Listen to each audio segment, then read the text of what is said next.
May I have your attention, please?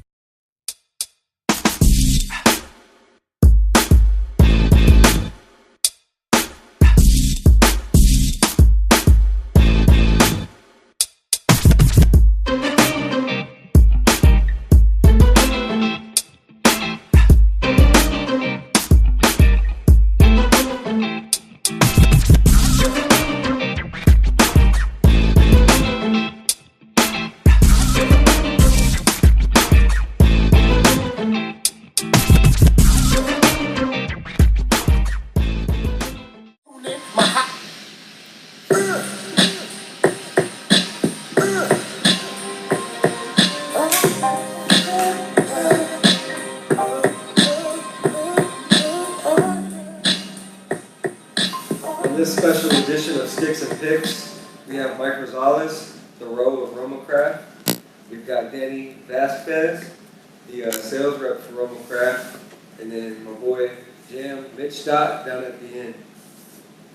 So we've got the NBA playoffs going on right now with LeBron, who happens to be Jamal's favorite player, greatest of all time, as he says. Ooh, I'm biased. I'm biased. You related to him, so? I mean, we might as well be next to King.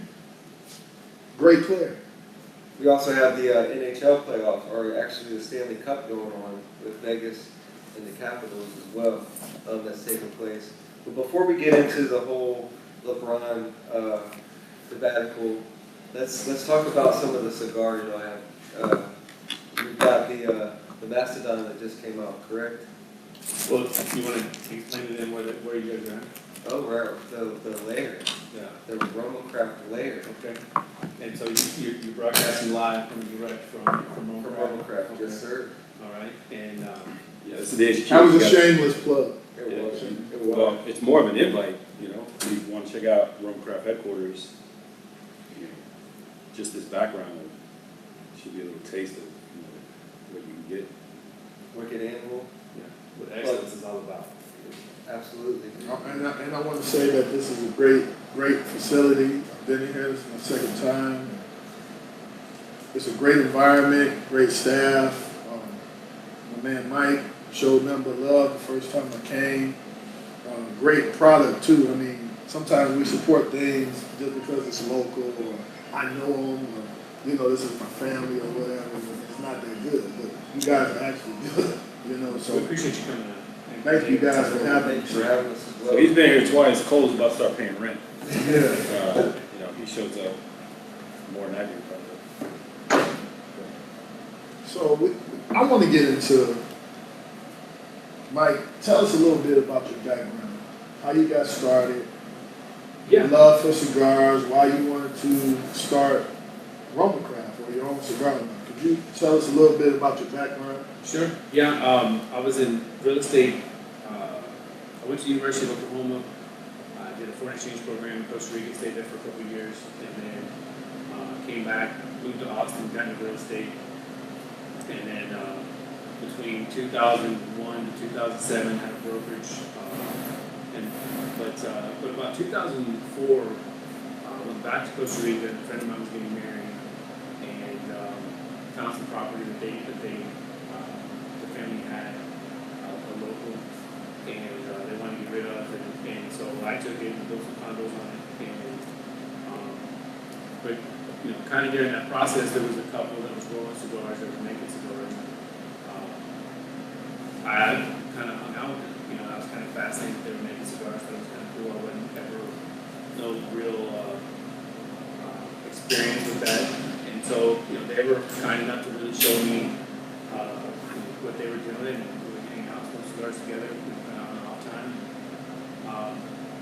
And they weren't going anywhere. And you know, so essentially, I'd say, you know, why don't you make cigars like this? I'd make stuff back from the States and just, you know, tobacco. And kind of fast forward to a long story, I kind of took it upon myself to kind of explore that for them and try to figure out how could you get into tobacco. And, there is tobacco in Costa Rica, but most of it, for the most part, that's grown is actually making cigarettes. There's a small area in called Puriscal that actually grows some tobacco, but it's not very good. So for all you guys say you got Costa Rican tobacco in your stuff, You heard it. So, but I'm sure that was a long time ago. That was back in 2004, so I'm sure it's come a long way. But for the most part, it's just, for the community, it just, it always kind of burn issues. Anyway, so I went on so some people who actually had some land that was for sale in an area, but weren't growing tobacco, there was, not too far away from that, there was a spot that actually had tobacco that they were growing. And so I went to go look for this land and then realized there was tobacco in the area, and kind of followed up and, well, what's this over here? And kind of running up the tree that way. And they were growing some tobacco, and it was all being sent to the processor, and kind of led me down that path. And so, to make a long story short, it's once I kind of got my hands on some tobacco and started bringing it in, I was like, okay, now what are we going to do with it? And so kind of helped them kind of build and keep going, and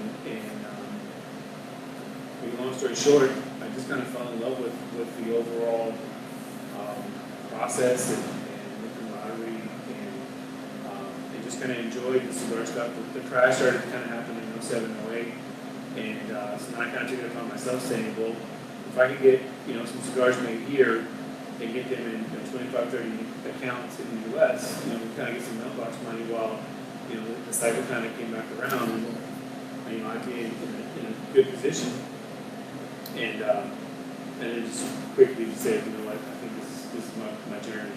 And then I met Skip, who is the mom of RoMa.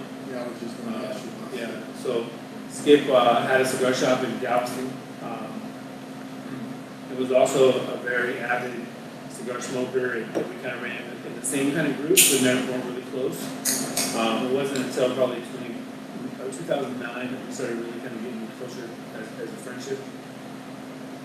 But he approached me and said, so essentially, a part that I kind of cut out, I started bringing cigar rollers up into the United States to try to build these relationships with the cigar shops. And, I kind of put this program together where they would come in and make 2,000 cigars, and they'd stay for about 2 weeks, and we would custom blend a house cigar on site. Wow. And then I would make the factory, would do the refill bundles from the factory direct. And I think we got to about 6 different rollers, 4 full-time and then 2 that were kind of part-time.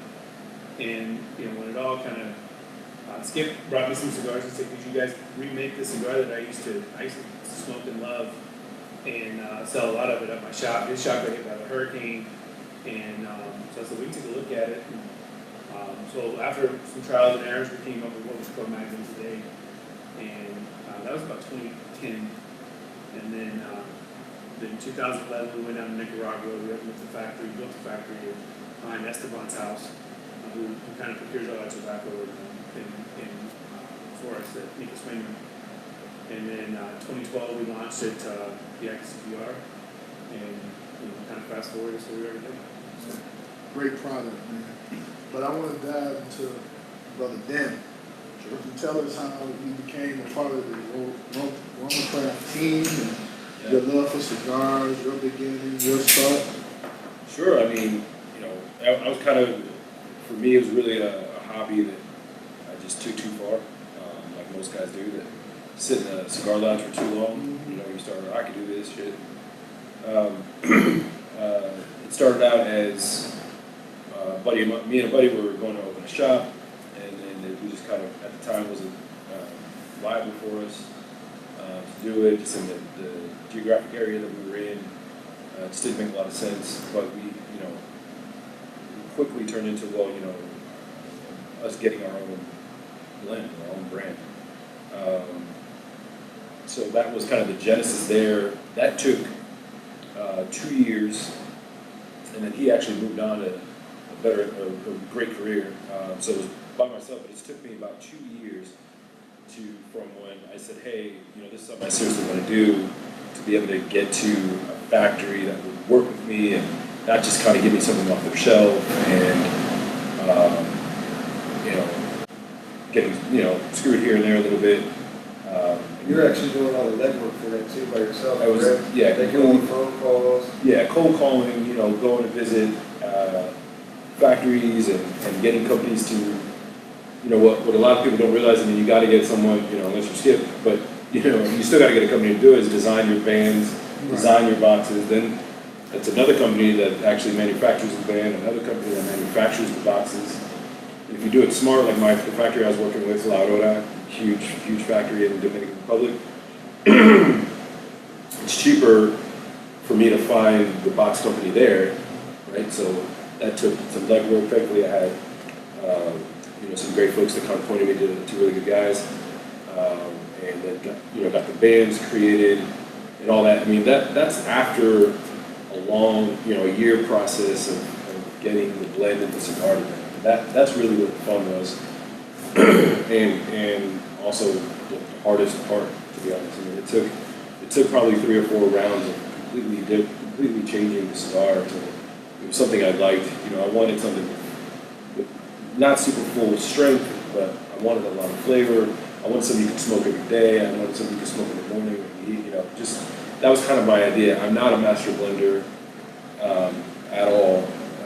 I helped blend the cigar with Manuel and all, but believe me, it was really me asking stupid questions and him being a super polite, professional guy giving me good answers, where we kind of ended up with this cigar, ended up, you know, with a Corojo wrapper, which I had never even thought about using. To be honest, the hop thing the last few years has been broadleaf, or it was Mexican San Andreas.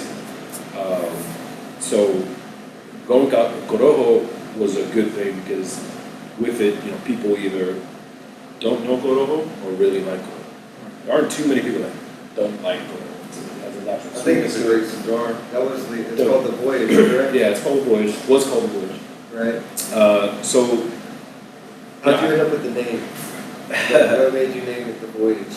So that was actually a little fun part of it too. Man, I still have my little cigar Bible that I call, where I come up with all my ideas.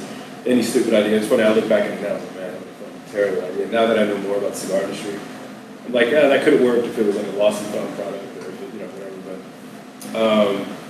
But I was just in a conversation with people, and I never wanted to have like a cigar name that made me seem like I've been in the industry for 30 years, and my parents grew tobacco, or my great uncle rolled cigars, you know what I mean?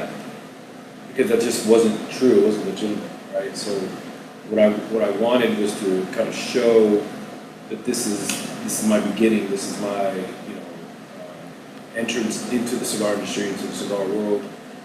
And with me and a group of friends, we just kind of kept going back, and it just kept going back to like exploration type of names. So the name of the company was Baracoa. Baracoa is a city on the east coast of Cuba, and it was actually the first spot Christopher Columbus landed when he got to Cuba in 1492. So that in itself kind of gave way to the logo was a compass, you know, so it was kind of like this exploration, almost theme by default.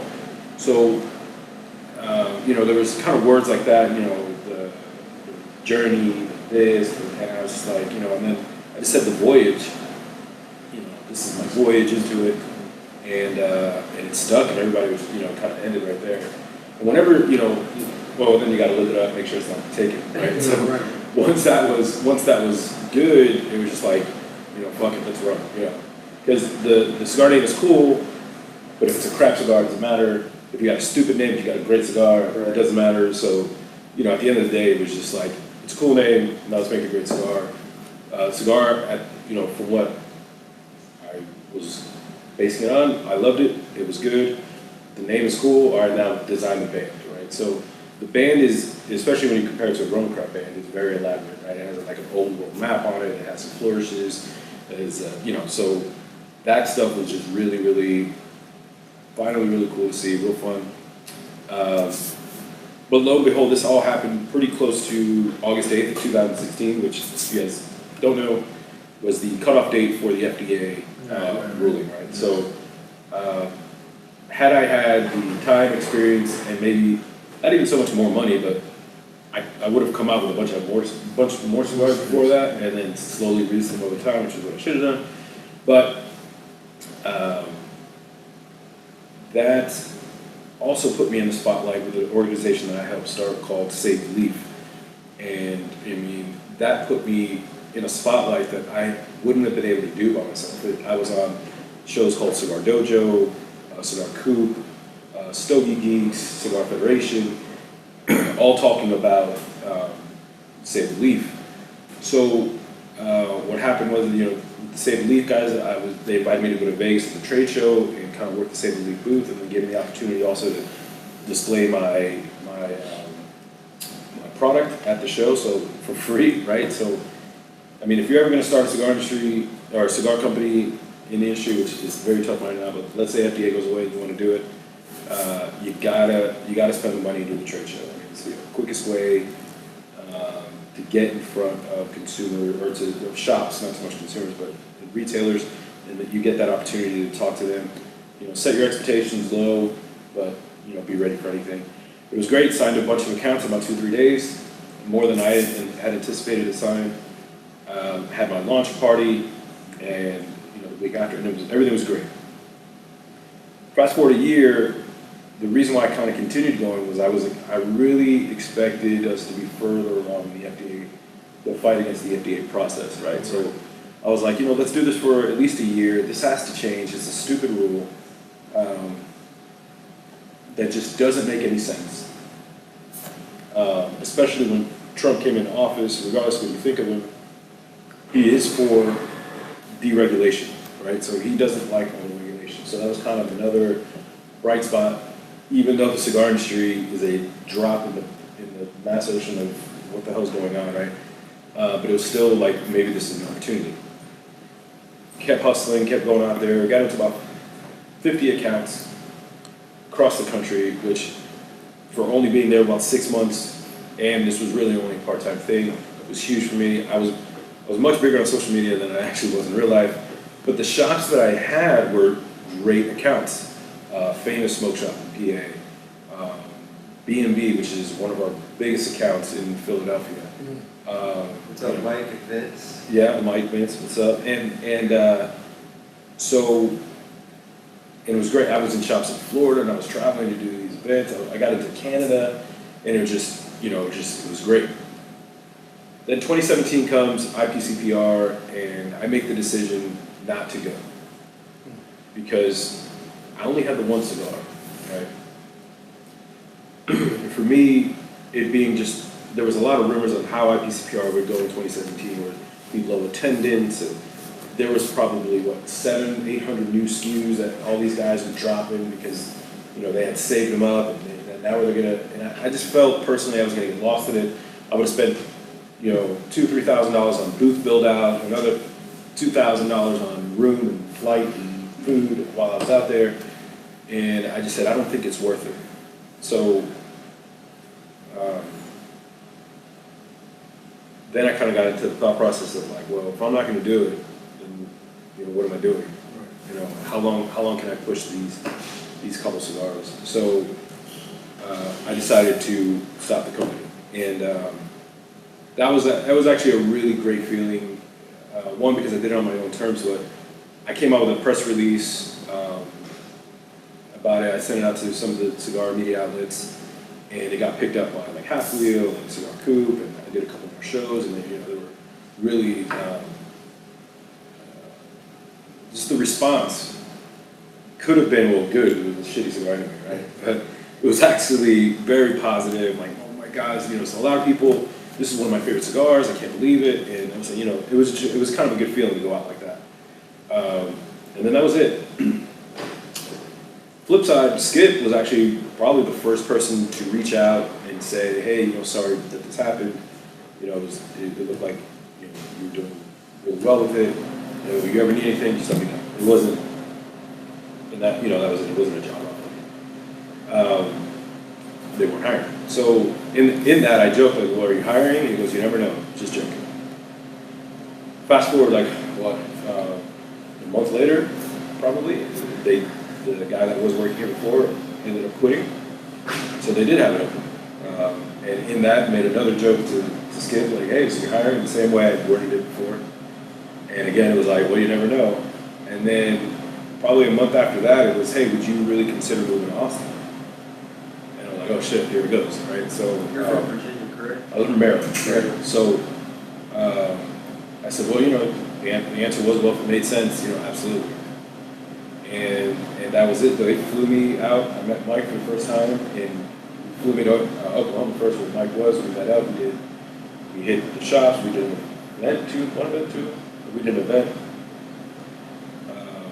and kind of said before, Mike and I, it's two people who never know each other. Like it could have been like really cool or super awkward, right? So you just never know.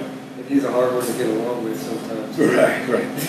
Right. So, but turned out, it was cool. We were very similar in a lot of the ways we think, our mannerisms, the way we talk. So we just got along. Life with him. He could have been like this fucking dude. But we got along fairly well for those couple days. And then we both flew down to Austin. Skip was in town. And then it was just like a 5-day, see if I got along with everybody. See if I could hang till 4 in the morning and then be here at 9 o'clock in the morning. And by the end of it, there was a job offer. So I wouldn't change anything. I think I've said before, it was like I went from a head coach of like a D-League team, right, to like an assistant, to an offensive coordinator of an NFL team. Right, so I'm with a legit company. This is, and not even just a legit company, but in the boutique world, you gotta put RoMa Craft on the top of that list, towards the top of that list, if not on top of that list, just from quality standards and the fact that we own our own factory, where most of our companies do not, and especially most of our companies our size do not own a factory. It's a huge plus, huge selling point. And I have a great product to sell, right? Where it's not even really selling it now. It's more just like taking care of the customer, letting them know what's going on. The name is there. The name's there. We don't hunt shops down to open, whereas what it was kind of a big job for me before. We're more about depth than width, right? So we want to get deeper in with the shops that we have, as opposed to adding another 500 stores, which we could easily do over the next year. But it's just not about that, right? It's about having quality, consistency, and selling through, what we're making out. So that's kind of the quick origin story, In a nutshell. In a nutshell, and it just worked out. It turned out to be a great decision. My entire family. So we moved right from Maryland to Texas. The entire family loves it. Yeah. So. How are you liking the 100-degree weather right now? So a lot of people kind of ask me about that. Now, I grew up in Florida, right? So 90 degrees in Florida is really hotter than 100 degrees here. Yeah. Because that humidity in Florida is no joke. So, and then once the sun goes down in the shade, or you're in shade, it's not really a big deal.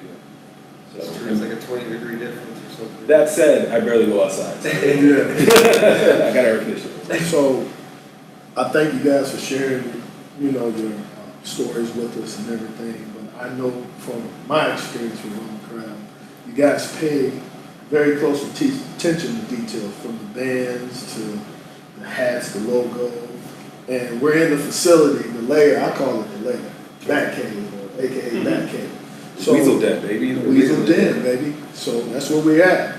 But the first thing I noticed was the wall with the chalk. It looks like chalk with like a blackboard. Could you tell us, because I'm a big hip hop fan. Sure. And I know you guys are too. Could you tell us a little bit about the blackboard? Yeah, Some of the words. a lot of the lyrics that you'll see up there, and there's a lot more that we absolutely wanted to put up there. But they're all, All classics, by the way, I will say that. What's the daily word, flipping? And so Rakim, these were guys that we grew up on, Right. that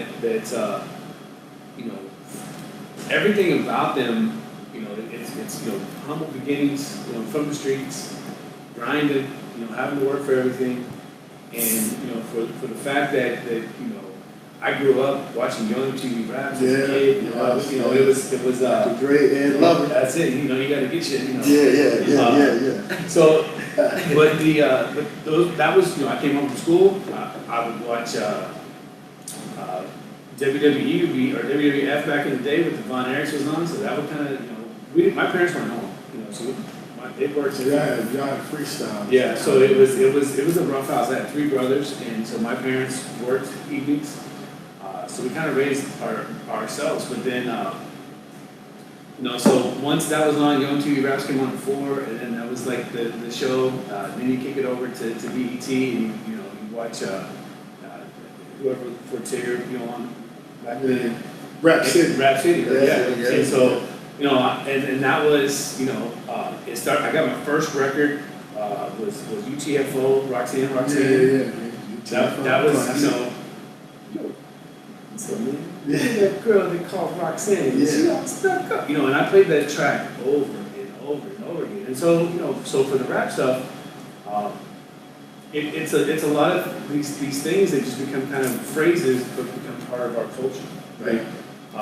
And how do you, use those to kind of motivate you to kind of stay grounded to where you came from, where you are.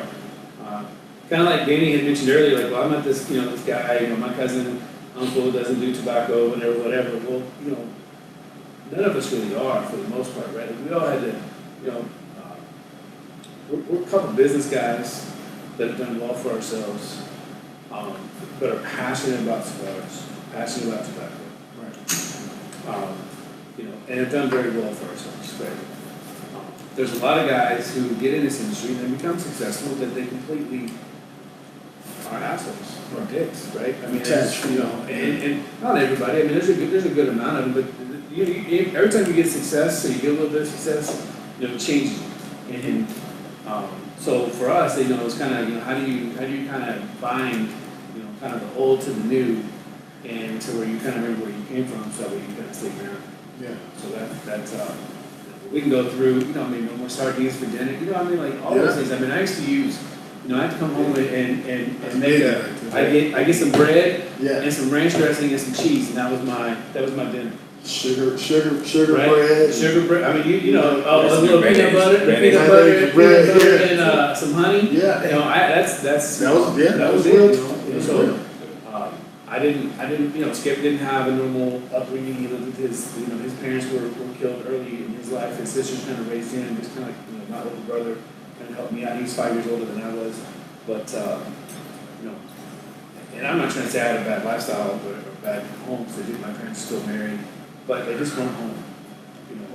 When I was growing up, they put themselves through school while we were growing up. So it was just a hectic household. And but anyway, so that those sayings and a lot of stuff that's up there, really every time I see them, like it's kind of that humble beginning. Yeah. So that's why like the no sardines for dinner for me speak, and I'm glad that it's like the biggest one out there. Yeah, it is. Because like when you see the origin story of RoMa Craft, which Mike kind of glazed over a little bit, but like you go and then it's this guy Esteban that is probably one of the highest respected, low key, may have never even heard of him guys in the industry. The first RoMa order of Cro-Mag was 1,000, right? And then it went to 5,000, and it went to 10,000. And then he's like, dude, we gotta build a factory in the house. Like when you go through that, and he still lives in that same house, and you see kind of where the beginnings came from. Not that they were eating sardines for dinner at the time, but that's just shows, where it started. It wasn't this, again, not this super established or super wealthy people that came and just kind of did this as a hobby. They did it the right way. They went down. They moved. I mean, Skip moved to Nicaragua, right? Mike already knew a lot. Mike knew a lot more about tobacco and how that side of it worked when they started, and Skip dedicated himself to learning that, learning Spanish. I mean, Skip is fluent in Spanish, as fluent as we are in Spanish right now. But he made that conscious decision to do that, go down there, live the lifestyle, give up a lot of the stuff we take for granted here in the U.S. There's a bunch of riots and everything going on down there right now. I mean, they're pretty close to having a full out revolution down there, so it's pretty scary. So it's a testament to just the hard work that they put in it. A lot of people see the glitz and the glamour of the cigar industry. Yeah. They see this, this big build out here, and like, oh, those guys are doing good. It's like, yeah, man, it wasn't always like that for them. You know what I mean?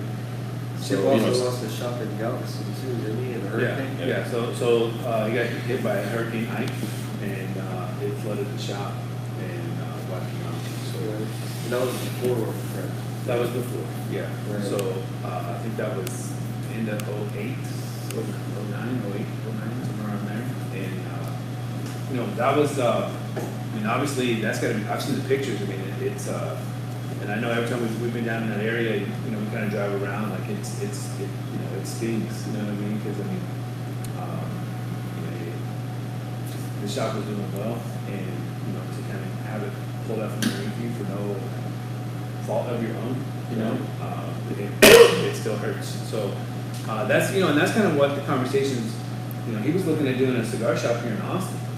And so he was like, hey, we think about a cigar shop over, you know, in this area. I'm like, I don't know about that. You know, I mean, it's in the backyard of this shop, or it's, you know, too close to that shop. And, you know, I was really focused on the cigar stuff that I was doing on the imports and sales and everything else. Like I didn't, you know, we show up in a cigar shop, and dude, retail sucks. Yeah. I mean, there's, you know, There's a lot goes into that. yeah, I mean, you gotta deal with everybody. You know what I mean? Yeah. Anyone comes to the door, and you know, that's not, I mean, there are people who are cut for that, and God bless them, because it's hard work, you know. It's not that it's hard, it's just difficult to juggle and be stuck, you know what I mean? And I didn't want that, and so, you know, I was trying to get him to come on board to work with me on the wholesale distribution side. You know, getting accounts and selling cigars and import tobacco and fine source tobacco was never the hard part for me. The hard part was really kind of all the back end stuff, that, you know, making sure stuff was, you know, set up right, and there's processes, and that there was, you know, this flow that we kind of always talk about. And that you know, Skip sleeps that stuff, you know what I mean? So, so when we got together with you know, I introduced him to Esteban, and you know, the three of us, I mean, it was like, dude, you know, this tandem, I mean, there's nothing like this in the industry, you know what I mean? Someone who kind of knows the retailer, someone who knows, you know, the tobacco, and where to get it for Esteban, and then, you know, obviously, you know, Skip kind of putting it all together and making sure that, you know, we can be simple but substantial. That's what we talk about. We can be simple but substantial. The bands, and the boxes, and the product. You know, you want to put out affordable product, but you want it to be the best product you can put out. You know, and repeatable and sustainable. These types of things, you know, that have now become part of our everyday kind of talk. You know, I didn't know any of that stuff. You know, I didn't really think about any of that stuff. You know, where, you know, getting with Skip, like it really was kind of the missing link to it all. You know what I mean? Like Esteban can go make the best cigars in the world, and you know, it's like a chef. You know, but if you know, no one knows if you're back there in that kitchen, Right. you know, no one's really gonna know who you are. You know, and you know, and I could, you know, I could have easily gone to work for any kind of sales company out there, but I've never worked for anybody but myself since college, so it just never really kind of was an option. You know, and then we kind of, you know, assembled the team, and then Angela came on board, and then Jamie, my wife, and then, you know, we picked up Danny. We had deployed before that, and it's been a great ride. I mean, it's been a lot of fun. The crazy part of, like, you know, we didn't really bring up is, like, the guys that Mike had traveling with him here doing the custom blends at the shops are, like, now beasts in the cigar industry, right? So there's, like, the Noxa factory where Steve Saka gets his. His main roller, Raul, runs that factory, and his brother is Esteban. So I mean, these are all now big names, you know, in that side of the cigar world, right? So you know, everyone out here at the consumer level knows Skip, and maybe they know Mike, and you know, they know their Pete Johnsons, and they know JD, and all these guys, but the guys that really run the cigar world industry down there, you know, you may not know. The guys behind the curtains are usually the most important guys, right? Mm-hmm. And these two brothers, man, they run two of the most successful factories. And, like, there's another guy I met down there. His name's Gus. We won't get into too much, but that Gus from the not the legal tobacco. Yeah, Gustavo. Sure. If you don't know who he is, he controls the tobacco flow in Nicaragua. Right. To a great extent, and it was some simple, super humble, nice guy you never know, and that for me was always the interesting part, that I get to now know because of RoMa Craft, because these guys, they do so well with them, We pay our bills to everyone. Where they're more apt to do business with us on a regular basis. So, you know, that's the real cool nerdy part of the cigar industry, is getting to really know the ins and outs of the actual industry. Because there's a big difference between tobacco and cigars. Tobacco, and what we call pre-industry, it's a whole process of learning and everything, and then it becomes a cigar. Right? So, Well, you guys are building a great culture. I'm glad to be a part of it, just being experiencing it. Thank you guys for being so humble and so laid back. But as we know, we have cultures, and you can culture is cigar culture. Then you have other cultures where hip hop, you can incorporate that culture within the cigar culture. We're sticks and pigs. So we have cigars and we talk sports. he's grinning already. Yeah. So I have to pose this to Mr. Danny, man. Pro. Now there's a big discussion and debate. Sure. Every time you get a great, once in a lifetime, generation type player, who do they compare him to in basketball? MJ. Absolutely. I'm a big LeBron James fan. I'll say it. I'm sorry. The man is just great. Greatest of all time to me. Fall asleep. But don't wake up. Wake up. Fall asleep. I'll give you something to wake you up. Danny, Sir. LeBron versus MJ. So here's the thing, right? And I'm gonna say it like this. Don't be biased. I'm gonna get into. I have my biggest beef with LeBron. We're gonna say it for the end, but it's not biased. It's like this. Jordan came into a league where the competition was ridiculous, right? Well, we're talking. Look at the Lakers of the '80s. Yeah, it was on the. Yeah, I hear what you're saying. Not when Jordan came in. Not in '84. Yeah, not when Jordan. Well, not with 84, but This, okay, he was. when he won the championship in '91, were they on their way out? Whatever, but he still beat them. They still made it to the championship. So that tells you a little bit about the team. They had a great coach. But it's not. I mean, not even just the Lakers. I mean, look at the Pistons. Look at the Celtics for the '80s, right? You're right. Jordan came in. He had to earn those stripes, right? I would agree. And not only did he come in, 3 years in college, already had a gold medal before he came into the NBA. He played pretty much every aspect of the game at a top level, to the point where if you look at his assist numbers, and I'm talking 80 before he started winning championships, when the rest of the world found out who Michael Jordan was. Those defensive records, and I'm not even talking about the slam dunk contest, which, by the way, that's the best free throw jump. There is, right? So now, when you look at his overall, 6 for 6 in championships, he'd have had those two more if he wouldn't have quit. You gotta get. You believe it? I believe it for this reason. Look at who came out in the East in those two championships. Houston won back to back. Right. They played New York and then they played Orlando. Right. So you know the Bulls' record versus New York.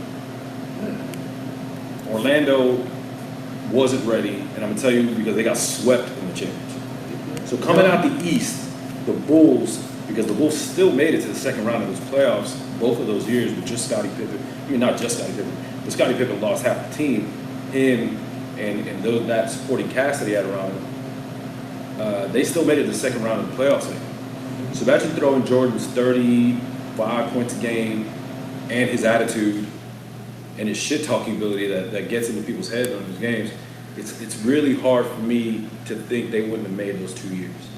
Okay. And then that third year, when his first year back, when they got Dennis Rodman, that a lot of people had already counted out because he had some crazy, he was going crazy in San Antonio. And now they, for the first time, had 3 elite players. Scottie Pippen. So what I'm going to say about Scottie Pippen is superstar that they didn't draft, but they traded before he became. So you can still kind of take that as their draft pick, right? Mm-hmm. They got him in the draft through trade. So it wasn't like Mike had to sell out and get somebody. Ooh, I see where he's going. You see what I'm saying? I see where he's going. No. So I'm just gonna talk. On top of the scoring chain, on top of the scoring titles, whatever it was, 11 in a row. Yeah. There was a bunch of defensive player of the year awards. Mm-hmm. How many has LeBron had? 1. Zero. None, zero. So- Mike had, So, here where you go. so what I'm saying is, as far as all around player, and I'm not talking about the endorsements, I'm not talking about all the worldwide popularity. I mean, because all that's there. LeBron has it too, but just straight up changed the game. You can't tell me that LeBron has changed the game the way Jordan changed the game from Dr. J, Magic, Bird, because those were like, Magic was, you know, he could shoot, Bird obviously could shoot, Kareem couldn't really shoot, but he could hook. Mm-hmm. Dr. J was probably Mike's closest parable player at the time as far as skill level, jumping ability, and all that. I give it to Dr. J. Dr. J's top 5, top 3, 4, 5. All time? All time. Woo. Look at those stats. Look at the highlight reel. Ooh. And he's You got gotta take a drink with that. and he's got a chip. Okay. Yeah, he does. He does. But Jordan always had, which LeBron doesn't have. He has shown it, but it isn't consistent. That killer instinct. If LeBron, I mean, you can intercept anytime. If LeBron, Yeah, he say one more thing. Then. so listen, if LeBron's head is out of the game Uh-huh. because he's getting fouled and not getting called, and you've seen the flop, you've seen the flopping a bit. I mean, when you start getting memes about flopping, there's something to it. Or everyone else, like what happened on game 1 at the end when J.R. Smith, He was on something, man. I mean, LeBron's head was about to explode, no doubt. But you're going to a fifth quarter 0-0 now, Right. and they got blown out. Yeah, they got blown out. Well, in somebody else's arena, it's different if you were at home. Blown out? The crowd got I ain't into gonna say it. blown out. They won by what? 10 points. They- It's I not a mean, blowout. And it In went a 5-minute quarter. in though. 5 minutes? Yeah, 5 minutes. That's shoot. You know, everybody knows Golden State can score 10 points in 2 minutes. I mean, you don't need 5 minutes. But when you're at this level, in the Well, I championship, think that's hard to come back from. That's hard to shake off. I mean, When you Here's could the have thing, closed it- the game out, that's a mental. And I'm not saying LeBron. Everybody else on this team is not really that. This is different. Okay, So- you have Michael Jordan, had Scotty. But that's the difference between He had Jordan Horace and LeBron, though, is Jordan is going to hold you He made accountable. Horace Grant. How you know Jordan know how you know Jordan LeBron will doesn't slap hold you them in accountable? practice. no, I don't believe that. I think LeBron does. He does. LeBron, but I'm gonna tell you, you can also YouTube or look up stories of like Bill Cartwright that wouldn't have been much on any other team. Talk about Jordan and them getting in fights into practice. Do you remember the Bulls were the only NBA team where you could not get media into the practice? Right. And that was for Jordan to kind of save his image because he Yeah, he used to motherfucked get on there. everything. Yeah. To the point where Bill Cartwright almost fought him one time. I remember he told the story. So Jordan didn't give a fuck about your feelings, what other team you wanted to go to. He just wanted to win. You better win. Yeah. So to me, when you look at overall player, and Overall. now we're That's an interesting word. And I'm gonna tell you this right now because they even said if you watch, I know you watched the whole finals, the first game, how LeBron's jump shot has improved over the last couple of years. He's been in the league how many years now? 15. And now your jump shot has improved. But you got to understand when LeBron came into the league, they asked him to be basically a point guard. Basically, you could just have the ball, facilitate. So at that time, Michael wasn't a facilitator. They just wanted him as soon as he came in to score. So yes, he would advance more with his jump shot quicker than LeBron would because he's not asked to do everything. Now, when you say overall, LeBron is basically a walking triple-double. He does everything for his team. To me, he's the only player in NBA history with less talent to carry him to a finals. Okay. That's proven. That's fact. That's not proven when he went to Miami. That was 2-3 years. Okay, so, So three, how many? 1, 2, 3, how 15. many? No, it was it 3 years? Okay, so he shit the bed in Cleveland, goes to Miami, wins 1. 2, sir. So then he was there 4 years because they went 4 to, years. 4 years. My bad. So okay, so he won 2. And the only reason why they won is Ray Allen hit the big shot. Yeah, well, he's a hater, so that's why he. I am a hater. And listen, I'm trying to make valid points as opposed to hate. Right. I'm That's not- what he's doing. I'm just So- telling you. Because I'm not going to discount how good LeBron is. Is he the best player in the world right now? Absolutely. Do I like, Kobe? I think him and Kobe are at that same level. You got to give Kobe did have an amazing team. Shaq. But what he did with Shaq was win 5. No, when 3. They won 3 in a row. Yeah, they had a dynasty. And then he won. But then he won 1-2 by himself, but he still had. Okay, you got Paul Gasol. He's better than anybody other than LeBron on LeBron's team. You had Ron Artest, Lamar Odom, which were still good players, and they're still better than most of the players that LeBron is playing with. Still role players. I'm not negating the fact, Right. but they were way better than what LeBron had. Not in Miami. No, not in mind. You had Wade and Bosh. No, Right. Exactly. But when I'm saying on his own, we're speaking of on his own. So thank you for making that point. Because my point is, Mike, if you look at Bill Wennington, 90% of you don't remember who the hell Bill Wennington was. Bill Cartwright, with a weird shot, I don't know if you remember that. Oh, very awkward. Luke Longley, he was a professional Australian volleyball player that could shoot. Yeah. And he was almost a 7-footer. Yeah. B.J. Armstrong, no one wanted him. He comes in, Mike says, you want to play point guard, you better learn how to fucking shoot. And became one of the best three-point shooters in the league where he actually won the competition, I think a couple times. He kind of gets past his point. Steve Kerr comes in. You better be one of the best damn three-pointers out because I don't need you driving lane. Steve Kerr, one of the best three-point shooters they had, and in the league at that time. I'm not gonna say the best in history, but at the league at the time, you didn't want Steve Kerr to ball or open. You weren't gonna leave him open. No, So these were role. Paxson either. Fuck, just John Paxson. None of you know who John Paxson is either. And it's like Phil Jackson is one of the greatest coaches of all time. You have him with the greatest player of all time, Michael Jordan, in practice saying, I want to see the same dedication. Mike's the first one there at practice. Mike's the last one there at practice. And he built these no-name guys. I'm not going to say no name. They were on other teams. They were names. They're not on other right. Well, they could have been. When you come to Michael, you're a no name.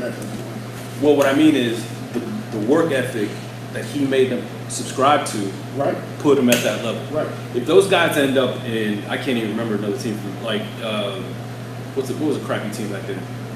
The Heat. Well, we were talking about the Heat, early '90s. Perfect. If they would have went to Cleveland with Brad Doherty, I love Brad Doherty, but if they had went to Cleveland, they'd have been forced to do something, but they wouldn't have had that system that Mike helped create with Phil Jackson and Paul Winters. That you Even can't. Dennis Rodman, you got Dennis Rodman in play. I didn't want to bring up Dennis Rodman because of this. Dennis Rodman at the time was an elite player that was having some emotional issues. Right. And he just didn't like playing. Right. Man, at the end of it, he didn't want to play for San Antonio. And I think he should have never went through. So when he had a second opportunity to do something for real in Chicago, I think he came in, and you got to think how crazy this dude is, right? To come in and buy into the system and see how serious it was, and they're like, yo, Dennis, you can do whatever the hell you want out here, but when you're in the game, don't get stupid. Right. And he still did, but he messed up. They corralled him. He messed up Karl Malone. Like Karl Malone is terrible in those two finals because of Dennis Rodman. Yeah, I love that. So that's why, when they got Dennis Rodman, that got him to 72-10 that year, no doubt. But Mike was playing out of his mind that year. Yeah, definitely. And they played the Sonics in that championship that went to 6 games, and it really shouldn't, but or not, it might have went to 5 games. I think they lost 1 in Seattle. So these are all my kind of points as to what Mike did, not only for the league, but for his official team, and never had to sell out to get that great team around him, right? So here's what happens. He goes to Miami, 4 years, 2 championships, but he's playing with Dwayne Wade, Chris Bosh, fucking Ray Allen. Declined Ray Allen, but still could, at the time, could still shoot better than 90% of the guys in the league. Right. A so-so coach. I mean, he was good, but whatever. I think Pat Riley probably might have more to do that. But anyway, what happens to Cleveland? Cleveland implodes, right? They lost LeBron. They implode. Yeah, definitely. Then they get Kyrie That's the Irving. point. Kyrie Irving is a great player. Great player. I mean, he's They were still trash with He's a Kyrie. superstar player. They were trash with Kyrie. Well, because Kyrie You gotta admit that. is a great superstar number 2. He's a Scottie Pippen, Definitely. right? I'll So, say that. and then they got Kevin Love. Mhm. Kevin Love is like, you know, a shittier. If we're gonna compare him to the Bulls, right? He's like a shittier Dennis Rodman because Right. he's got some emotional issues too. He's crying.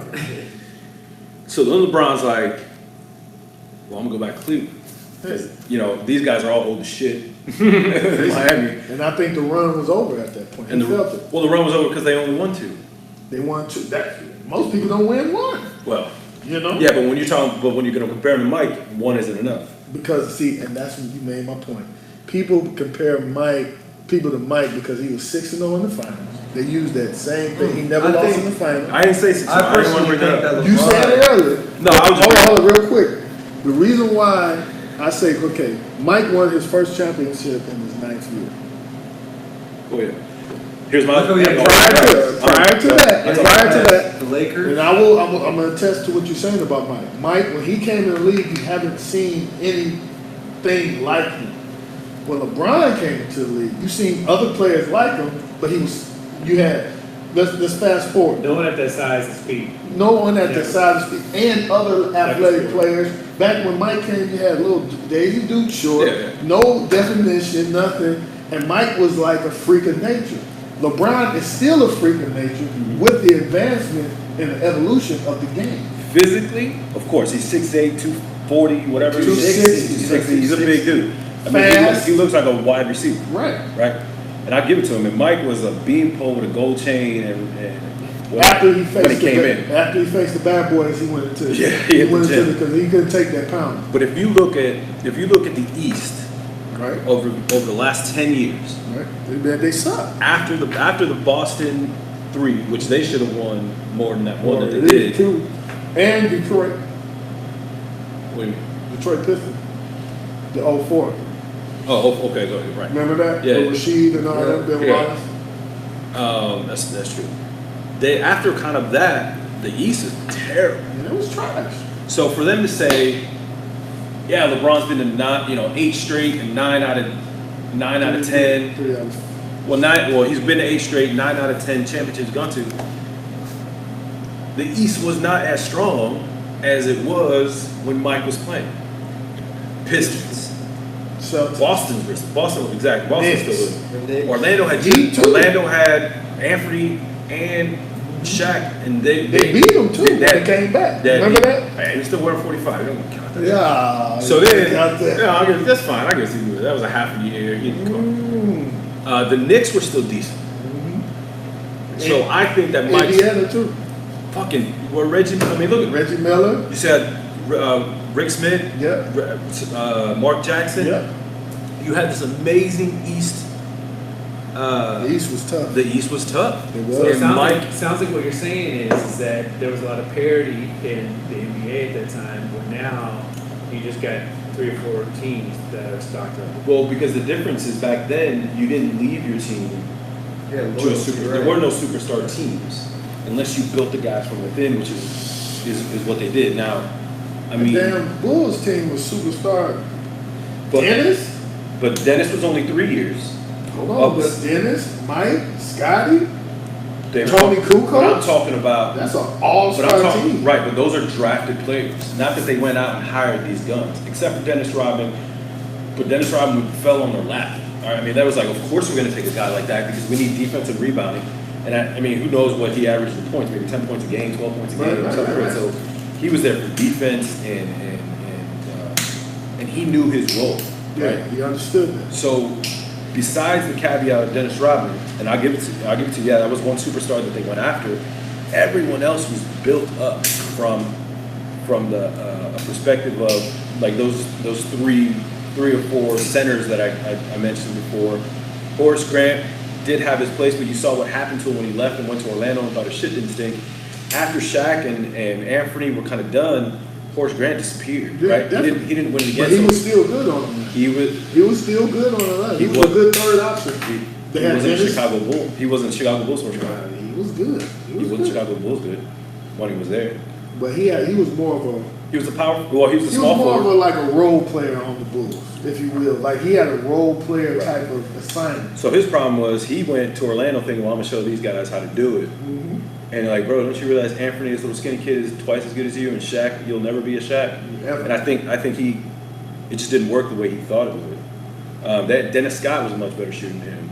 Nick Anderson was better Mhm. than Horace Grant. Mm-hmm.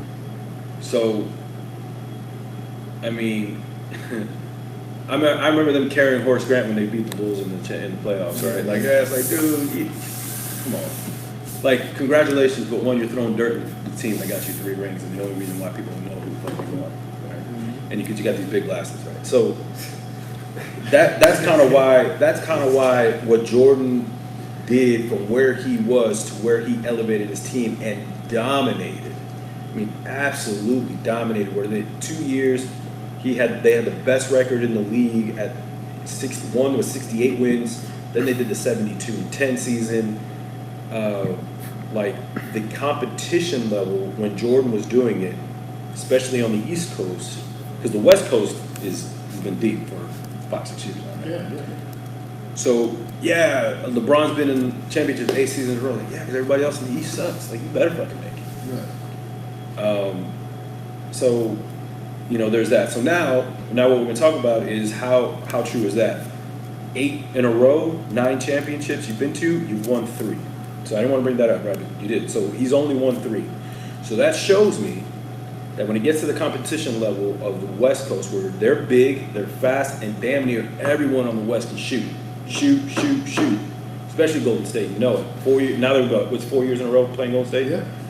It's like when he gets to that, if his supporting players aren't up to the par, which if he was that type of leader and held them accountable on the off season, because we lost last year.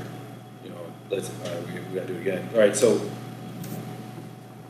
you need to build to that. On top of the fact, well, even Golden State, but the Cavs, they weren't the best team in the league in either one of their divisions, their conferences, right? So That's a good point you made right there. So, Made a good point for him. but now my biggest thing against LeBron, Okay.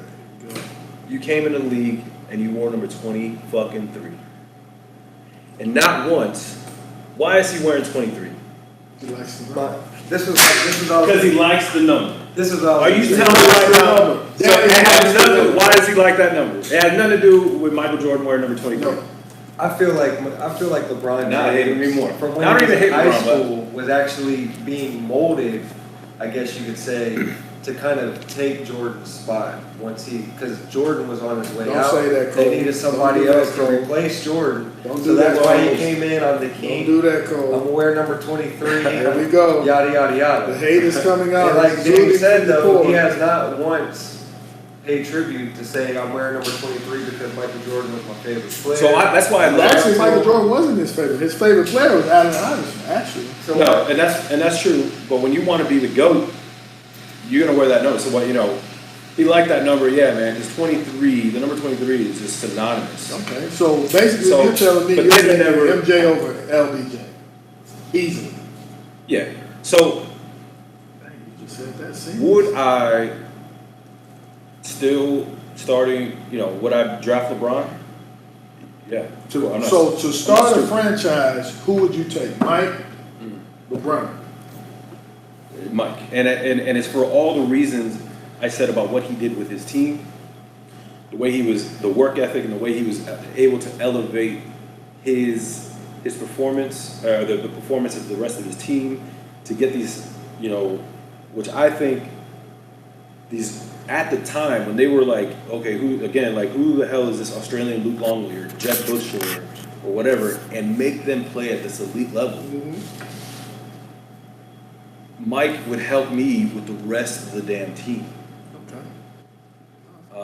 Again, this is and all nobody hindsight, would right? say that he doesn't have a supporting cast. He doesn't.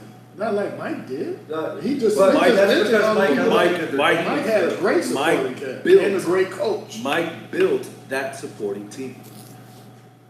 That's the key that I'm trying to say is that he didn't have to go get Dwayne Wade and Bosch and these superstars and like make it gel together. He didn't have to do that because you were going to play well. You know, like Mike was part of the scouting. That's 100%. You don't think LeBron is? Well, if he is, then that's even worse. I'm gonna get to that. Jordan was part of the scouting. You would see this guy has the potential, and now he needs the work ethic that we have. If he can do it, he'll be successful on this team. So potentially LeBron might be, but if he is, I know he didn't bring Kevin Love. It wasn't his idea to bring Kevin Love. Yeah, it was. It wasn't. Yeah. Because Kevin Love was there before he went to Cleveland. No. When LeBron came back that summer, that's when he got Kevin Love.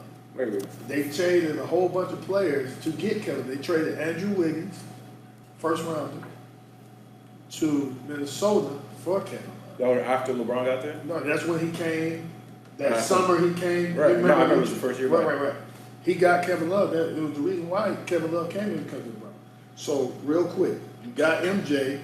Before we close, I want to give Mike your Boomer Sooner. That's right. OU.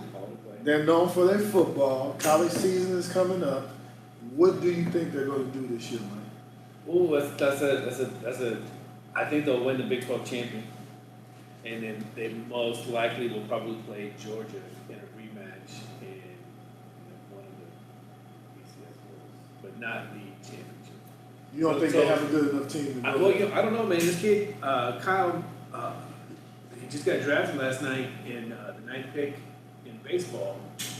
Is supposedly their starting quarterback. So I don't know if he takes the money and bounces out, then what do they do? That was the kid that went to Texas A&M. Yeah. And they say he's a special athlete. So, but I don't think anybody anticipated him being drafted that high for a guy that does two sports for baseball. Yeah. Apparently he's pretty talented. So if he goes 9th overall, that says something for a guy that barely pays any attention to that sport. So it wouldn't surprise me, one bit that because there's kind of this feeling of like a rebuilding season now that Baker Mayfield left and a couple of the guys left. Kind of what the season's gonna be like, but. They got a good young coach over there. They do, and the coach is good. The staff is kind of there's a lot of continuity with the staff that's been there. So to me, I think it would not surprise me if they would go pretty far. Now, but like I said, it all comes down to quarterback play. Yeah. And what happens with Definitely. that. Because that's what hurt U of M. I'm a big, anything Michigan, I'm a part of. Detroit Lions, Red Wings, Tigers, Pistons. That's what I'm about. So, but I think it's going to be I think this year college football is going to be exciting. They got a lot of good young talent coming into college football. Still some good players. I just want to see Alabama win. I'm tired of it. Yeah. Just like Golden State, I'm tired of it. Who you taking? Golden State, Cleveland. I got to roll with Golden State. I mean, one, they're already up to that's deep, but they are going home to Cleveland. This is a little bit, we touched on the conspiracy theory of the NBA. Still don't know. I mean, if it goes 7 games, this championship's going to run out 2 weeks. So that's 2 weeks worth of airplay. I still believe in a little bit of that. I mean, who knows? I think it'll go 6. But yeah, I would pick Golden State in 6. Golden State. I think they'll pick up the next 2 games at home. Yeah, definitely. But going back and trying to steal a game, They have away, to. I They mean, have to you win. have to steal some games, on the road. Cleveland has to win both. Yeah, they got to win next both. Listen, he scored 50 points and 51 points in game 1. He left it all out there. I mean, they have the footprint on how to beat them. They do. They should have won game 1. The challenge is this team is stacked in a way, like, I don't think any, you had, they were already good before they added Durant. You add Durant, now anybody at any given time can bust a 3. And that's how this game has changed so much. I mean, there is no banging in the paint.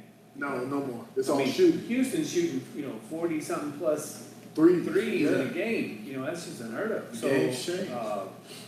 So that's I don't know how. I think the challenge is going to be does LeBron have the gas to maintain it at that level? And if he does, they got a shot. If they don't, there's no shot at all. Right. Because his supporting staff, I think, is just not capable. If he's having a bad night, there's nobody else really to kind of step up and to keep them going. And that's the problem that LeBron's going to be facing. Well, fellas, it's our time. Thank you, bro. Mike, thank you. Appreciate you. We live from the Weasel Den. It's Sticks and Picks, and our main people that we love. Crow Magnum is top. I love that shit. RoMa Craft. Thank you guys, man. You guys are creating a culture that, man, is synonymous and it will be synonymous with greatness in the cigar world. And I appreciate you for allowing us to be a part of it. Thank you, man. Thank you, Mike. Thank you, guys. Sticks and Picks, we're out.